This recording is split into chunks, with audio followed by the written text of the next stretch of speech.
Welcome to the Bossman Show with John Beckler right here on the Bossman Radio Network. We'll be joined today by Jovan Haye. We're joined by Emory Hunt, and from Bleacher Report, Howard Beck on the Knicks and the Hawks and the Grizzlies, what they got going on in the NBA world. But we're already joined by on the line right now with us, Jovan Haye. Jovan, how you doing, buddy?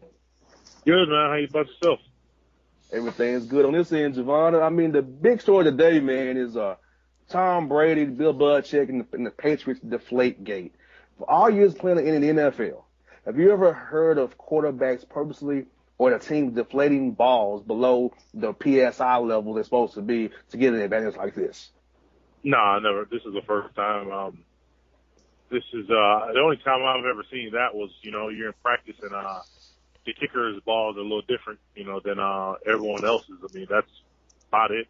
I'm a grown man. I know when a ball is not not filled to full capacity that they're supposed to be. And, I know a flat ball when I see one. So, yeah, I mean, I've never dealt with it. Like, the only thing I've never dealt with is the balls for the kickers.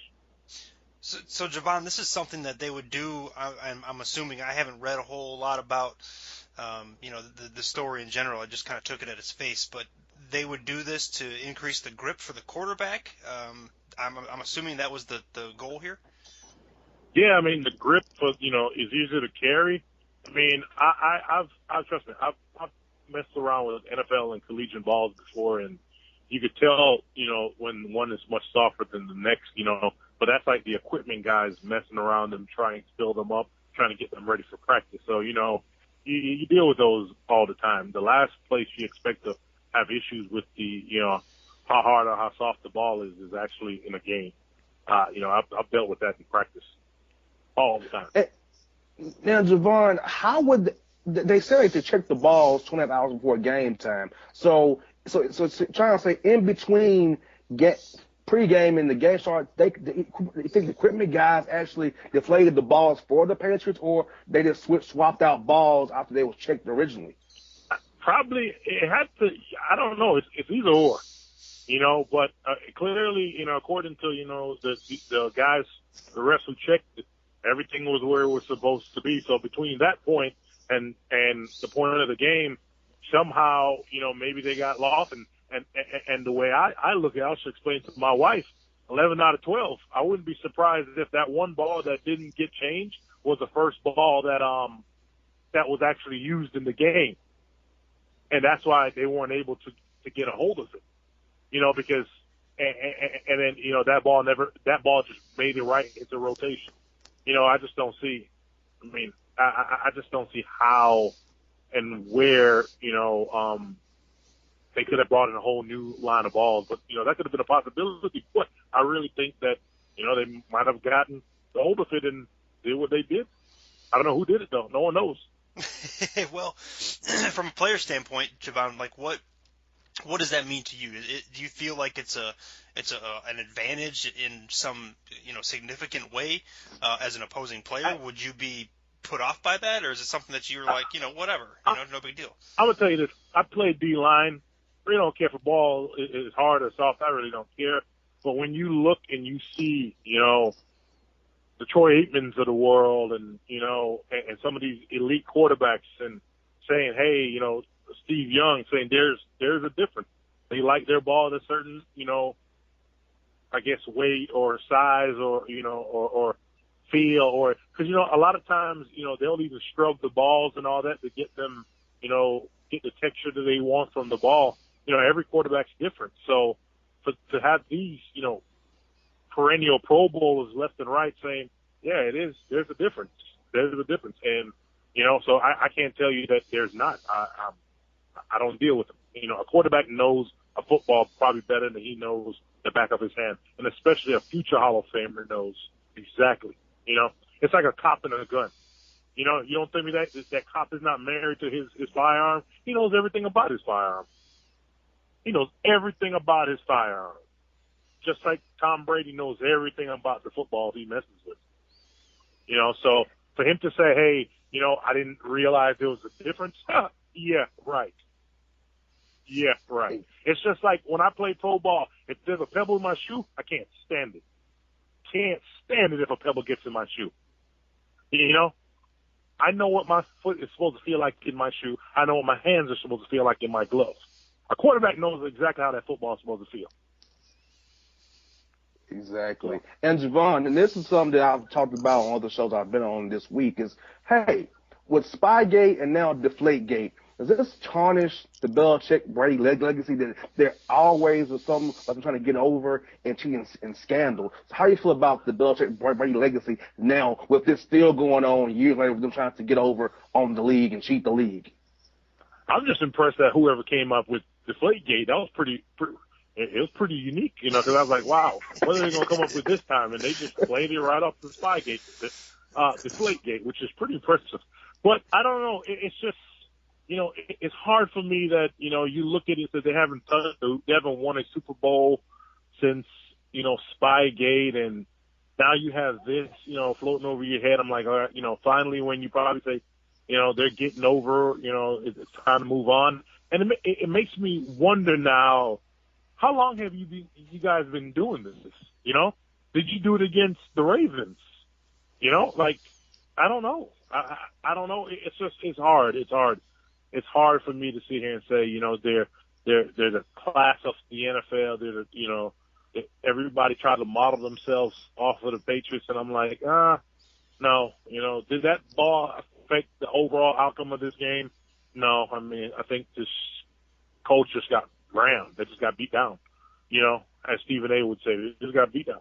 But it's the fact, you know, something wasn't right, and I don't care what it is. You know, right is right, wrong is wrong. You know, and something happened, and no one wants to take blame. You know, it's like Belichick threw it to Tom Brady, threw him the hot potato, and Tom wasn't expecting the hot potato. He threw it to the trainers. I'm like, sooner or later, someone's going to have to say, hey man, I had something to do with this, and we're not fools. 11 out of 12, we're not fools.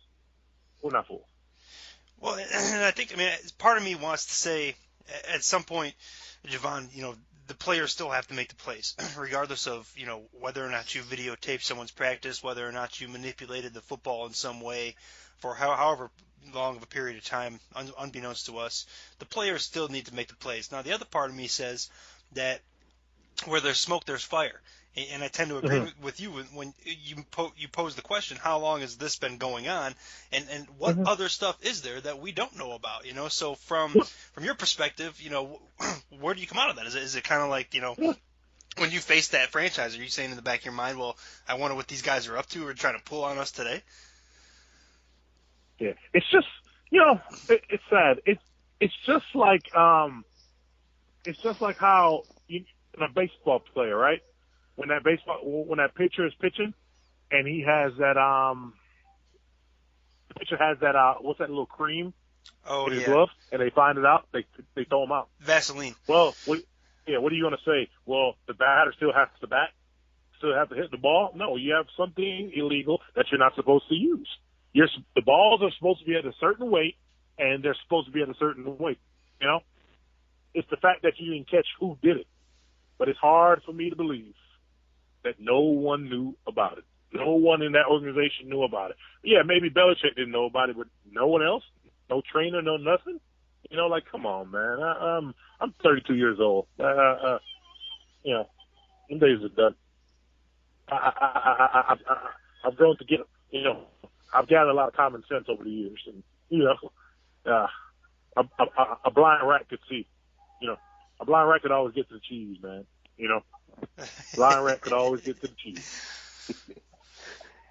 You got to believe that. And Jovan, going forward, should the NFL on their own provide the 24 balls for the games, rather than letting the teams get their balls how they want to? Should the NFL put the 24 balls, bring them in themselves, they touch them all during pregame warm-ups 24 hours before the game, so now that this can't happen anymore? No. I mean, because it's just like a batter, you know. I've been to, you know, pro games, and you see what a batter does. You don't have the standard bat, you know. Some guys like to rub down their bat. Some people like to put dirt on their bat. No, some quarterbacks like their balls to be slick. Some quarterbacks like it to be, you know, have you know, a certain texture. So no, they should have the right. What should happen though is if someone get caught doing this again. You hear me? I don't care who it is. Somebody's losing the game. Somebody's getting fined. That's all it is, because you can't. Some pitchers like to spit on their hand before they rub the ball. You know. Some pitchers like to rub dirt on the ball. No, you know what I'm saying? So it's like no. Every quarterback likes the ball their certain way. But if there's a rule where he says, hey, you can't pass this certain threshold, you can't do it. That's point blank, period. You can't do it. So the fact that you went past that, whoever did it clearly knew they were breaking the rule. Yeah, and I think that, you're right in the sense that they don't have a rule against the texture, the slickness of the ball, the feel of it. They've got a rule on the weight. So as long as the weight is adhered to, then, you should be good to go. Now, the other part of me, devil's advocate here is saying that, why let the teams, turn in their own balls X amount of time beforehand? I guess it shouldn't matter. In professional sports, you're supposed to be professional about it, and you're supposed to have some morals, and you shouldn't be doing this type of stuff. The league shouldn't have to worry about giving these guys the opportunity, right? Exactly, and guys like to break in the balls too. Right. I mean, a lot of the balls that you see on game day, those balls are broken in practice. Right. So I understand that you're familiar with the ball. So that's why it kills me that this quarterback has been using these balls all week. They know I know exactly everything about the football. I know the feel. I know everything, because that's what I'm using in the game. So when it turns out he said, well, I didn't notice a difference. I mean, trust me, man. What is it? 2 PSI? There's a big difference. It's just like any fool who rides a bike, right? When you pump that bike up and then you let go some air, you say, dang, it's not the same. Any fool can tell you. It don't even feel right. It don't even ride right. Well, hell, we even see before kickoffs, we see the kickers, damn near sitting on the ball and pushing it together and manipulating it right before they kick it, because they want to get that, they want to get the air inside that ball moving. Of course. They want to get it moving around, so it's going to get some more air and hang time. So it is what it is, I guess, right? And Belichick kills me, because he was saying that, he knows nothing about that. I'm like, whoa, I've heard stories about how you freeze the balls and you make them slick and you put grease on them and you know everything because you want the guys to be able to operate with the ball, and you've never questioned, hey, Tom, how the ball feeling there? How's it spinning? Come on, man. Nothing like a good conspiracy, right, JR? Come on, man. Yeah, not like a conspiracy. And Jovan, let's turn into the game itself, Jovan. Before you go, tell us, in your opinion, has been in playing the league. Who do you think wins this game and why? Seattle in a beat down. Beat down.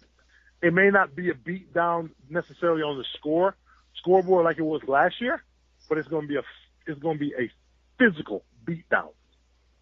It's going to be a physical beatdown, and Seahawks win at least by 14. No doubt in my mind. No doubt in my mind. I played against them. I played in the NFC. It's the toughest conference. You can say anything you want about the AFC. You don't have too many tough teams in the AFC.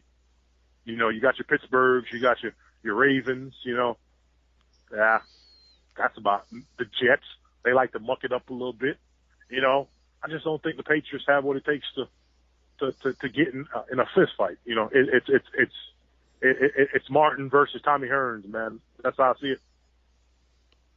And once Seattle gets you in a corner, ain't too much you're gonna be able to do. And also, Jovan, on this end, Jovan, how about this? Do you think that Thomas's shoulder and Sherman's elbow will be okay again? Because I think New England might go with that short passing game a little bit, and I think that plays into Seattle's hands, which plays those basic coverages. So I think that the front four of Seattle can get to Tom Brady pretty easy.